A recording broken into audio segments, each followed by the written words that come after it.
lo que surja, ya estamos aquí. Ya estamos de vuelta, Mariam. Como cada miércoles estamos con nuestro té y esperamos que vosotros también. Sí, porque va a ser, desde luego, un programa que va a dar mucho de qué hablar, pero porque, a ver, os vamos a situar. En el último programa que hicimos con Nejet, ha despertado, pues no sé, muchos mensajes de odio, de racismo, y nosotras lo pensábamos y dijimos, ostras, pues gracias a esto vamos a profundizar en este tema, vamos a ver qué es lo que está pasando con este tema, con el racismo, porque, o sea, ha sido una cascada de mensajes que nos ha llamado muchísimo la atención. No lo vamos a hacer nosotras, evidentemente, para eso hemos invitado a una persona muy especial que conoce mucho este tema. Él es Sheikh Drame Team. ¿Qué tal? Bienvenido. Muy bien, muchas gracias por la invitación. A ti por venir. Un placer de estar aquí. Un placer el nuestro, y la verdad que, como bien decía Mariam, has venido en el momento más oportuno para poner un poco los puntos sobre las síes, ¿no? Como dicen. Vamos a ubicar un poco a los espectadores, Sheikh. Tú eres presidente de SOS Racismo, activista, panafricanista y antirracista, además de militante de la CNCAT. Correcto. Creo que no me he dejado nada. No, la CNCAT básicamente son las siglas de Comunidad Negra, Africana y Afrodescendiente, CAT de Cataluña. Vale. Presentamos esta división. Qué guay. Perfecto. Vale. Eres un perfil súper completo, por lo que veo, ¿no? Bueno, depende cómo quiera verse, depende para quién, ¿no? No, claro. Pero Bueno, sí que he hecho un poquito muchas cosas, me he movido en diferentes ámbitos y bueno, ahora mismo sí que es verdad que lo que más históricamente he ido tirando ha sido en el ámbito de esto que llamamos social, ¿no? Claro. Pero siempre me he considerado antirracista y sobre todo también panafricanista, antes de ser consciente de que era antirracista y todo. Perfecto. Oye, Sheikh, ¿tú de dónde eres exactamente? Bueno, yo depende. Esta pregunta es un poco incómoda. No. Yo soy africano, soy mandinka, ¿no? Yahanque concretamente, pero también Wolof. Lo que es evidente que no escapa el hecho de que soy un chico negro africano occidentalizado, desde luego, ¿no? Yo nací en Senegal, en capital, Dakar, y me crié en Diourbel, que le llaman tierra de baobabs. Vale. Entonces eso es una etnia muy característica, que son serers, que de ahí es de donde desciende mi madre. Y mi padre es de otra etnia, ¿no? Cultura, los Yahanque, que son más conocidos también, una variante de los Mandinka, que eso se sabe más, que por ejemplo el imperio Mandinka tuvo a Mansa Musa, a Sundiata Keita. Mansa Musa era el rey más rico, que si se compara actualmente con la actualidad supera a todos los multimillonarios actuales. Toma ya. Que cuando viajó en la Meca el oro se devaluó. ¿Por qué? Porque viajaba con caravanas y iba regalando oro por ahí. Entonces sí, soy descendiente del imperio Mandinka. ¡Toma! Vaya pedazo de introducción. Gracias. Oye. Hace falta decirlo porque Claro. sí que es verdad que lo que se sabe cuando se ve una persona como yo es todo lo contrario, ¿no? Los estereotipos que abocan a la gente como nosotras aquí presentes, pues son reduccionistas, son discriminatorios y están llenos de prejuicios que... Por eso estoy contento de estar aquí, que nos deis la oportunidad, ¿no? De romper y de que la gente pueda escuchar otras narrativas que vienen de nosotras mismas y no tanto del mainstream y del media, que no hace más que reducirnos, ¿no? Y homogenizarnos, ¿no? En base a culturas y cómo se nos percibe desde aquí. Perdón. ¿Con cuántos años viniste? Bueno, yo realmente vine el día de mi cumpleaños. Salí con 6 años, siempre digo, y llegué con 7. Por lo tanto, llegué con 7 años aquí en el aeropuerto. Recuerdo perfectamente ese día. Yo llevaba mi bubú de color lila. Mi bubú es mi traje africano. Y nada, simplemente fue estar ahí en el aeropuerto. Todas las miradas, mis padres me esperaban. Todas las miradas de uff, ¿no? Y yo me sentía un poquillo como, ¿qué hago aquí también, no? Un poquito raro. Abriendo un poco el melón, que ya veo que ya te has disparado a la pista directa. Primera pregunta, que creo que aquí ya iniciamos todo el tema. ¿Para ti España es racista? Efectivamente que lo es, desde luego que lo es, por supuesto que lo es. España es un país racista en mayúsculas y con todas las letras. Y lo digo así de claro y contundente, y me gustaría que también entendiéramos que cuando decimos eso no apelamos a que la población española sea asquerosamente atroz, ni malvada, ni no, mucho menos, ¿no? Pero si nos atendemos desde, por ejemplo, de la academia, Frantz Fanon decía, ¿no?, que todo Estado occidental o es racista o no es Estado. Por lo tanto, el racismo es un pilar fundamental de todos los estados de todos los estados europeos, también de Estados Unidos, de esto que conocemos como Occidente, ¿no? Todos los que tienen un pasado colonial en el que sustentaron el desarrollo, ¿no? y el estado del bienestar mediante el expolio del sur global, desde luego, el racismo es un pilar básico de un sistema capitalista del que vivimos, ¿no? Existen los marxismos negros, el libro, y Capitalismo racial, que lo detalla, ¿no? Y existen grandes teólogos, grandes filósofos, grandes pensadores de la academia que respaldan todo lo que digo. Quien quiera entender un poquito más sobre lo que hablamos, que se ponga a leer un poquito más, en vez de ponerse a la defensiva. Claro. ¿Y a día de hoy se sigue sustentando? O sea, quiero decir, desde luego. Así todo el mundo es, o sea, a rasgos generales. Así, lo explico, lo voy a intentar explicar de una manera que crea que puede que la gente lo encaje, básicamente, ¿no? Al final hay que desindividualizar el racismo, ¿no? Y hay que entender al final también que el racismo no va estrictamente vinculado con la moral. Yo puedo ser súper buena persona. Yo puedo ser súper buena persona y ser un racista o tener un comentario racista. Es más, no sé si habéis visto la campaña esa de Yo no soy trapacero, de la comunidad gitana, que básicamente salen niños buscando en el diccionario de la RAE la palabra gitano. Y en las definiciones sale trapacero. Y cuando les dicen poneros a buscar qué significa trapacero, y se quedan sorprendidos, porque la propia RAE les define como alguien que tiene astucia, arte para el engaño, timar a las personas, etcétera, etcétera, etcétera, ¿no? Por lo tanto, gracias por traerme la pregunta. ¿Se sigue sustentando a día de hoy? Efectivamente, podríamos hablar de un racismo 2.0. No sé, desde diferentes ámbitos que se quieran ver, ¿eh? Pero al final, si nos fijamos, por ejemplo, en el ámbito migratorio, si queréis entramos más tarde, ¿no? Pero son los países colonizadores que hoy deciden ante sus antiguas colonias a quién le dan un visado y no. Y esto, si queréis, luego lo desarrollo con un poquito más de profundidad. Exacto. Pero ¿para que vengan a qué? A seguir, normalmente, ¿en qué puestos nos encontramos de trabajo? ¿Bajo qué condiciones? Y luego, hablando de racismo estructural, ¿yo por qué no puedo votar después de 30 años viviendo aquí? No sé, podríamos hablar de más cosas, correcto. Pero termino con lo de la cuestión del racismo al final, ¿no? Y lo muestro, como decía, en todos los ámbitos. Por ejemplo, si hablamos de racismo policial, ¿no? Y esto no me cansaré de decirlo, pero creo que es importante decirlo. Todas las personas de esta sociedad podemos sufrir lo que es la violencia policial, la brutalidad policial, que un agente, se exceda. Pero ninguna persona blanca, ¿vale? Y hay que empezar a hablar de eso para exponerlo, y no por odio, ni rabia, ni nada. Se va a enfrentar a un policía que le diga blanco de mierda, os haga referencia a su color de piel, ¿vale? En la detención. No sé, no hay ningún caso en el que las personas españolas vayan a buscar piso, españolas blancas, entenderme, porque también evidentemente las hay que no son, ¿no? Y entendiendo blanquitud también como no color de piel, sino que es una definición. Nunca te vas a enfrentar a que te digan no te alquilo piso por blanco, pero no, es que el propietario no alquila, no alquila a musulmanes, no alquila a negros, no alquila a moros, no alquila a inmigrantes en general, no alquila a africanos, etcétera, etcétera, etcétera. No sé.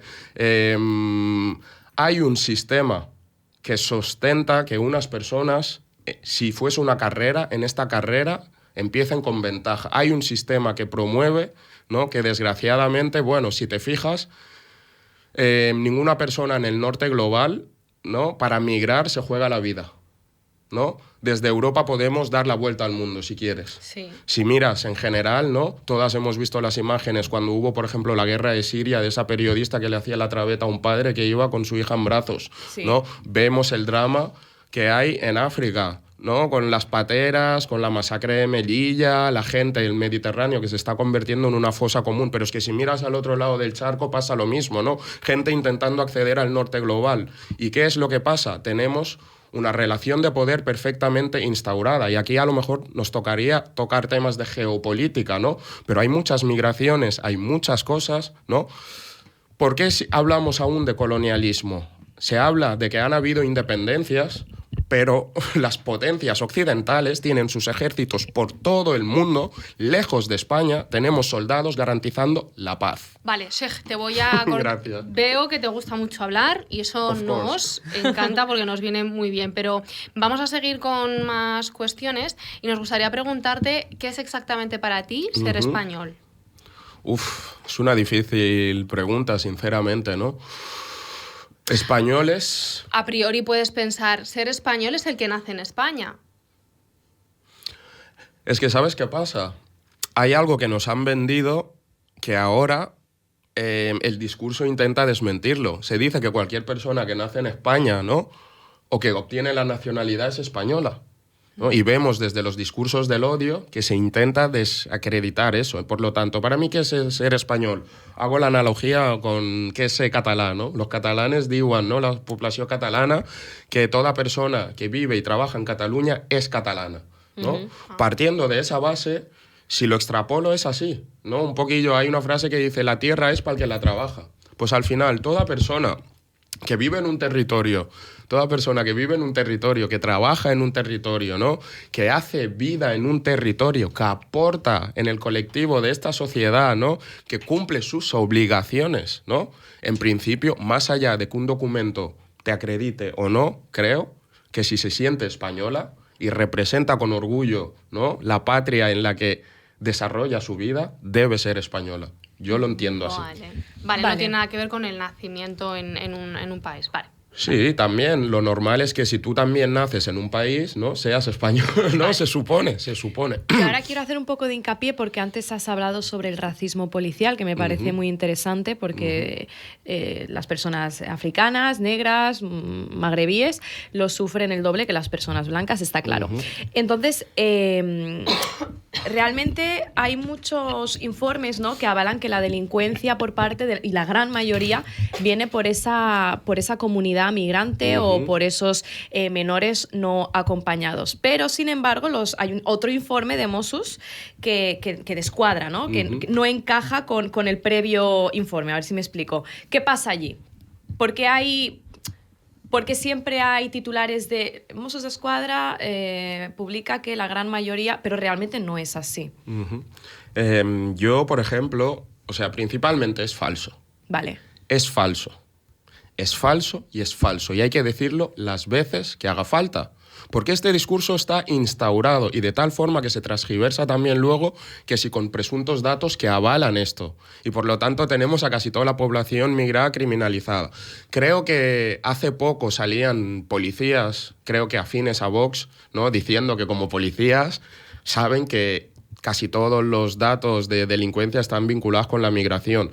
Yo quiero decir, ¿no?, concretamente, si nos centramos en el colectivo de infancia y juventud migrante, de esto que mal llamamos MENAS, que básicamente viene a decir menores extranjeros, y lo digo 4 veces porque se centran en el extranjero y no en la condición de menor, menores extranjeros no acompañados, y entonces se fijan en que son extranjeros y ahí es donde se les vulnera los derechos. Pero si nos fijamos en este colectivo al que mal llamamos MENAS, al final, bien como tú dices, lo he traído un poco escrito, el artículo era del Diario Público, si no me equivoco, ¿no? Sí. Y he cogido un párrafo como bien corto y dice, según han cuantificado la policía catalana, el 18% ha cometido algún tipo de delito desde su llegada. Un porcentaje que, según fuentes policiales, demuestra que es un error criminalizar a los menores extranjeros no acompañados, MENAS por sus siglas, dado que el 82% de su inmensa mayoría se logra integrarse entre comillas, ¿no?, en el sistema de protección de la infancia. Por lo tanto, quiero decir que este es un informe de los Mossos, ¿vale? Un artículo que hace referencia a los Mossos d'Esquadra, pero creo que los policías que salían públicamente, etcétera, eran más también Policía Nacional. ¿Con esto qué significa? ¿Que estoy señalando que unos son más racistas que otros? No. Al final el racismo, todos los cuerpos policiales acaban siendo racistas en esta sociedad, ¿no? Pero al final estamos viendo aquí que si cogemos este artículo te está diciendo que más del 80% de estos jóvenes hacen lo que toca, ¿no? Que es venir y que se integran. ¿Qué quiere decir? Que terminan sus estudios, que buscan un trabajo, ¿no? Que viven de forma tranquila y que no cometen delito. Que el 18% tiene peligro real de caer en situaciones de delincuencia. Por lo tanto, no es que ni que sea el 18%. Pero ¿por qué nos centramos ante este colectivo? Uno de los argumentos que yo encuentro básicamente es que es uno de los colectivos más vulnerabilizados de la sociedad. Al final estamos hablando de niños, de menores, de adolescentes. Eso es muy buena cuestión, porque a priori, en nuestro imaginario, un menor no puede acompañar, no puede viajar sin ser acompañado de un adulto. Entonces, ¿qué es lo que pasa en nuestros países de origen para que estos niños sí viajen y ni siquiera en condiciones evidentemente buenas, ¿no? Hay muchos factores, pero al final muchas veces es la necesidad en la gran mayoría de los casos, ¿de acuerdo? Y que desgraciadamente al final la vida en el sur global se complica cada vez más y más. Sí, perdona, yo creo que las cuestiones las conocemos todos y demás. A lo que voy es un poco... ¿por qué no se plantea una gestión, una mejor gestión de esto? Son menores. O sea, evidentemente hay que tener muchísimo cuidado con esto, pero es que creo que hay una falta también por parte de estos países, el mío el primero, en el que no se está gestionando tampoco como se debe. Sí y no. O sea, es complicado, o sea, de verdad. Por ejemplo, en el país del que yo soy originario también pasa. Yo he sido educador de un centro de menores y también, de hecho, mi centro de menores se caracterizaba porque eran todos africanos negros del oeste en su gran mayoría, ¿no? Occidental. Senegal, Mauritania, Guinea-Conakry, Mali, Burkina Faso, Ghana, etc. Entonces, sí que es verdad, pero hay que partir de la base de que realmente, si un menor termina migrando, en casos que yo he conocido que se cruzan 3 países, que algunos se han visto encerrados en algunos sitios que eran parecidos a cárceles, es que hay una situación dramática y grave de necesidad ahí. Evidentemente, sí, hay una mala gestión, tal vez, por parte de los estados, de los países de origen, pero, por ejemplo, voy a separar un segundo y voy a extrapolarlo a la población que no es menor de edad, por ejemplo, ¿no? Siempre se habla de las vías seguras para la migración, que sí, migración sí, pero de forma legal y ordenada, etcétera, etcétera. Eso es lo que hay que hacer, eso es lo que hay que promover, ¿no? Pero, por ejemplo, nadie te cuenta que una persona que muchas veces, ¿no? Sobre todo los casos que yo conozco, que ha cogido una patera, es que primero ha agotado todas las vías legales. Por lo tanto, significa que hay sistemas, ¿no?, que no acaban de funcionar y que la protección no funciona. Y voy a poner aquí otra cosa polémica en el foco. Se hablan de mafias, ¿no? Pero una persona que quiere, por ejemplo, en el consulado de Senegal, te pone que ni siquiera cumpliendo, ¿no?, en la embajada o el consulado francés o español de Senegal, pero podría ser de muchos otros países que he mencionado, que ni siquiera cumpliendo todos los requisitos se te va a garantizar el visado. Aquí no es así. Si tú cumples los requisitos, se te garantiza. Sí. Bien, una persona. Hay países como el caso de Guinea que por la situación no tienen ni embajada, ¿vale? Que a lo mejor tienen que viajar hasta Senegal. Todo el sufrimiento que eso implica. A veces sales de regiones que son, digamos, rurales, etcétera, etcétera. Los costos económicos, dormir fuera varios días, etcétera, ¿no? Hacer colas, pagar tasas, etcétera, para que llegues y te denieguen un visado. ¿Y sabes cuál es el caso de muchos países africanos? Que en cuanto te deniegan ese visado, tu pasaporte ya no vale para nada. Tú ya no tienes oportunidad a volver. Y muchas veces la gente se ve abocada a buscar en vías que son, bueno, del submundo o que lo que llamamos ilegales y mafias. Pero pregunto, ¿a la persona que le han denegado el visado le devuelven el dinero? No. No, ese dinero se lo quedan las instituciones correspondientes, tanto las del país de origen como las de... Por lo tanto, para mí el problema no es solo en el país de origen. Obviamente. Pero punto número 2, ¿no? Y con esto termino el tema del problema. De acuerdo, aquí se presume constantemente, ¿no?, de sociedades de derecho, de democracias, de plenas, de cosas, ¿no? Vemos a menores que snifan pegamento porque así pueden estar 3 días sin comer. Y esa parte no la vemos. Yo cuando entro a un aula y le pregunto a chavales de 15, 13, 12, 16 años, ¿os imagináis llegar a casa y decirle, papá, mamá, adiós, no os necesito para nada, me voy a vivir la vida? Y te dicen que no. Y en el Estado no vemos a niños españoles blancos en general en estas situaciones. Son inmigrantes. ¿Por qué? Porque se les aplica la ley de extranjería. Y sí que hay una relación de poder ahí. Hay muchas cosas a mejorar en nuestros países de origen, pero también hay que señalar la responsabilidad de nuestros amalas dirigentes o empresas que están provocando muchas situaciones que fuerzan a migrar a gente que ni siquiera se lo había planteado. Yo te pregunto, Sheikh, hemos puesto el foco en el país de origen, hemos puesto ahora el foco en el país de llegada, y ahora yo te lanzo la pregunta. Hay hay una masa migratoria a España, pero por lo que hemos visto a lo largo del tiempo, Europa teme, ¿no? Esta migración, esta masa migratoria, como la llaman, ¿no? Que van a islamizar o se van a hacer con el país, bla, bla, bla, bla, bla, bla. El reemplazo, ok, ¿no? Mi pregunta, ¿por qué crees que Europa teme tanto a esta masa migratoria, pero al mismo tiempo explota los recursos en países africanos?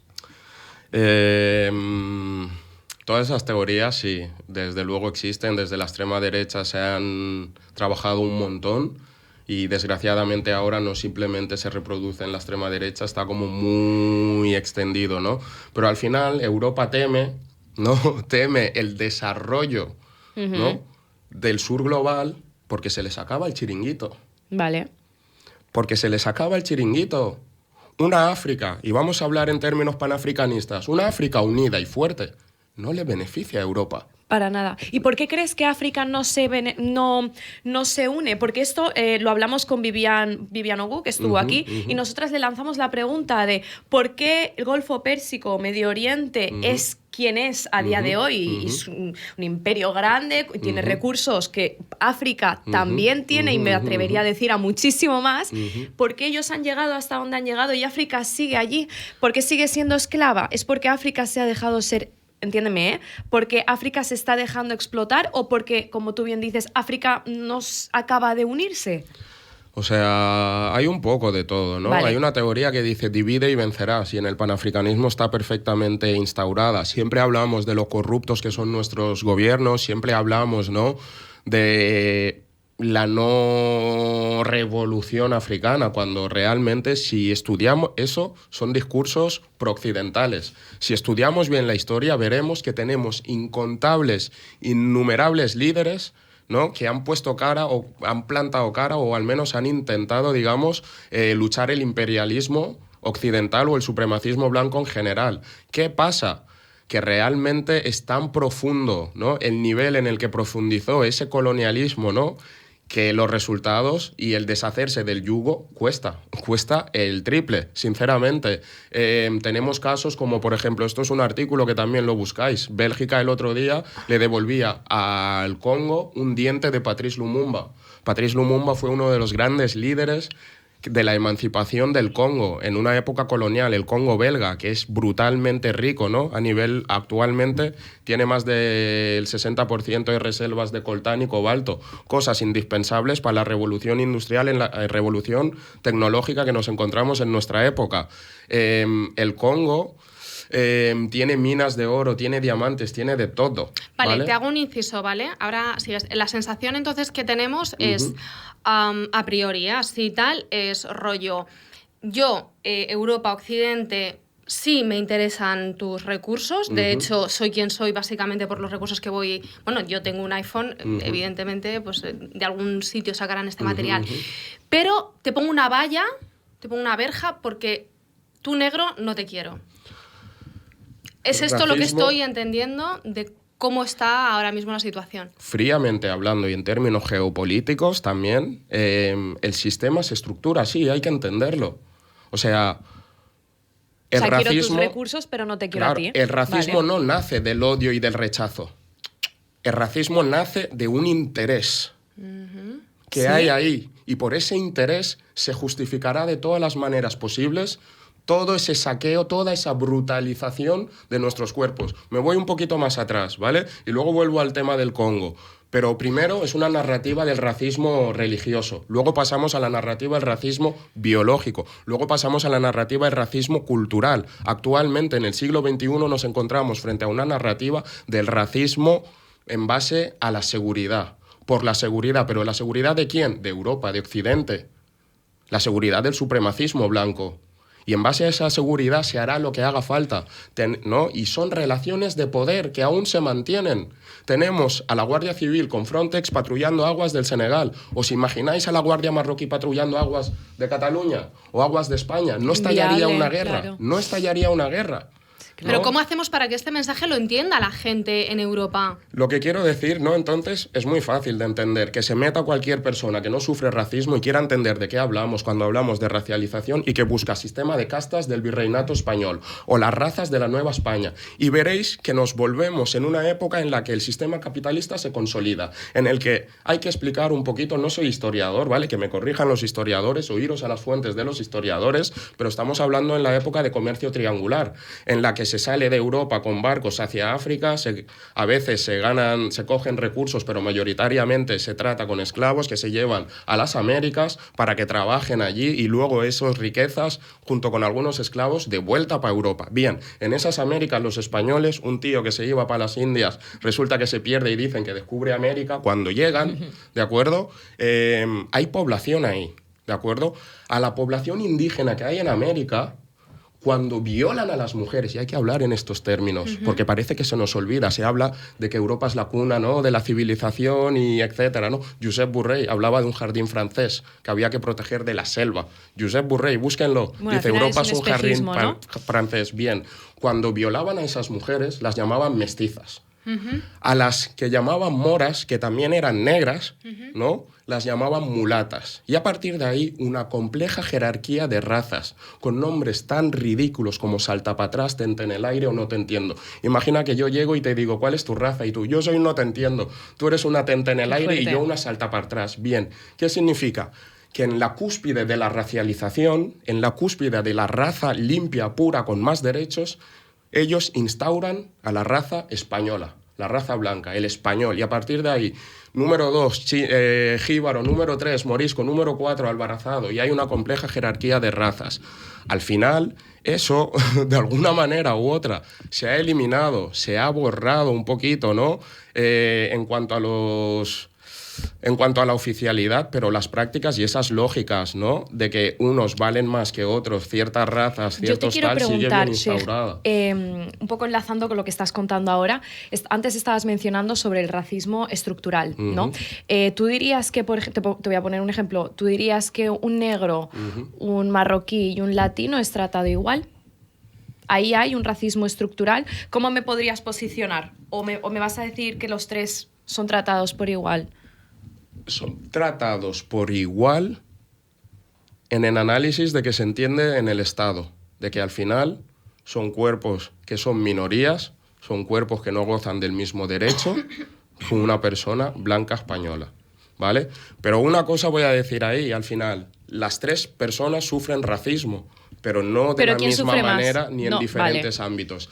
Hay algo que aprendí, por ejemplo, ¿no?, y lo aprendí de una activista de origen también magrebí, y me decía, ¿no?, que no se trata de quién sufre más racismo. Claro. Porque si te pones a analizar bien la historia, todas las partes tienen su grano, sí, pero ¿no? entiéndeme, pero no es de quién sufre más de... He entendido la pregunta, claro, sino ¿quién es yo más me atrevo llamativo a ese racismo? Mira, aquí en España, vamos a hablar claro, aquí en España los que más sufren el racismo es la población magrebí y gitana. Vale. Y te lo está diciendo una persona negra. Los magrebí negros no. gitana. Hay una islamofobia brutal, Sí. ¿vale? Ya sea por la idiosincrasia de este país, etcétera, pero la islamofobia es brutal. De hecho, tenemos una cámara oculta en SOS Racismo que, ¿no?, una de las compañeras, Adeline Flaun, caribeña, afrodescendiente, se pone un hijab y nadie la discrimina por ser negra, se la está discriminando porque lleva el hijab. Vale, ahora la última pregunta, porque nos quedamos sin tiempo. Queremos que nos hagas un breve análisis sobre la situación que está pasando en UK, repatriando a todos estos países que están solicitando asilo a este país africano. Al final, bueno, responde a la Europa fortaleza, ¿no? Un poco lo que venía comentando antes de que el racismo, el discurso actual en el siglo XXI se sostiene en base a la seguridad, ¿no? Conforme que Europa es, ¿no?, el jardín y todo lo demás es malas hierbas que hay que tener controladas, ¿no? Pero Reino Unido, por ejemplo, si miramos su historia, ha sido uno de los grandes imperios coloniales. ¿no? Y hablo del colonialismo porque muchas veces se dice que ha superado, pero es que tiene impacto sobre nuestra vida en la actualidad. Y cuando hablamos del Reino Unido me parece brutal, ¿no? Me parece brutal, salvaje, inhumano, ¿no? El trato que están haciendo. Pero esto responde a las políticas occidentalistas, supremacistas blancas. Por lo tanto, quisiera decir, ¿con qué país se ha hecho el acuerdo? Ruanda. ¿Sabéis? Antes he hablado un poquito del Congo. La situación del Congo está considerada también un genocidio casi, o más, como la de Gaza, durante también siglos y siglos y siglos. Hay grupos armados, muchos de ellos son de vecinos como Ruanda. Qué casualidad que tengan un acuerdo, ¿no? Con Reino Unido, que da igual que seas de Senegal, de Sudáfrica o de tal, ¿no? Repatriado a Ruanda. ¿Qué quería hacer Netanyahu? ¿Dónde quería mandar? A los palestinos. No recuerdo exactamente si era Ruanda o Uganda, pero algún país relacionado. Entonces, estos países disponen de milicias que están fuertemente financiadas por estados en el exterior, y esto lo explica la hermana Quindi de Afrocolectiva a la perfección, ¿no? Pero financian a milicias armadas que cometen atrocidades. ¿Para qué? Para el control de minas, de riquezas y de recursos que al final, en última instancia, terminan en países mucho más potentes como Reino Unido. Reino Unido es conocido también por el tráfico de diamantes, etcétera, etcétera. Y cosas que me parecen horribles, el macrobarco que han hecho para que los refugiados se queden ahí durante un tiempo. ¿No? Al final es inhumano, pero responde a la lógica del Reino Unido. Pregunta de sí o no. A ver si soy ¿Se va a extender por el resto de Europa? ¿El qué? Estas políticas nuevas con la inmigración. Ya están en ello. Vale. Con el pacto migratorio están en ello. La cuestión es, ¿vamos a pararlo? ¿Vamos a ser capaces de pararlo? ¿Vamos a plantar cara? ¿Vamos a seguir concienciándonos? Será muy difícil, yo creo que la labor, la verdad, y estamos muy orgullosas porque hay muchísimas asociaciones, vosotros Racismo hacéis buena labor, hay muchas asociaciones también. Yo creo que lo estamos haciendo. Pero bueno, quiero decir... Sinceramente, ¿sabes qué pasa? Que ellos tienen muchos más recursos, tienen mayor altavoz, tienen mayor capacidad de manipulación, pero hay que creérnoslo. Y esto al final, siempre pongo un ejemplo, es como si tú te caes en medio de la carretera y viene un tráiler que te va a atropellar, ¿no? O te levantas como puedes, o te arrastras como puedes para sobrevivir, y a lo mejor perderás un brazo, una pierna, un no sé qué, o te quedas ahí ya tumbado, pues yo te y voy asumes a decir que una estás cosa. perdido. Y yo no me quedo tumbado. Yo te voy a decir una cosa, Sheikh, y con esto ya finalizamos el programa de hoy. Yo creo que el haber estado nosotros tres aquí sentados tratando temas tan polémicos como estos, poniendo las verdades sobre la mesa y hablando sin pelos en la lengua como estás haciendo tú ahora, yo creo que eso es un gran avance, ¿no te parece? Yo lo creo, sobre todo para gente que pueda sufrir racismo, ¿no? Para nuestras generaciones, sobre todo, ¿no? Que entendamos que no es una opción, que aceptemos esto, ¿no?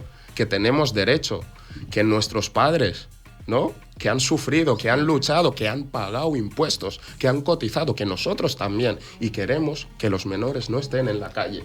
Y queremos poder votar. Y vamos a hablar. Que luego ahora detrás de cámaras nos cuentas qué es esto de que no puedes votar. Y lo más importante de todo es el trabajo que estáis haciendo vosotros desde vuestras asociaciones, que está muy bien. Con esto terminamos, Sheikh.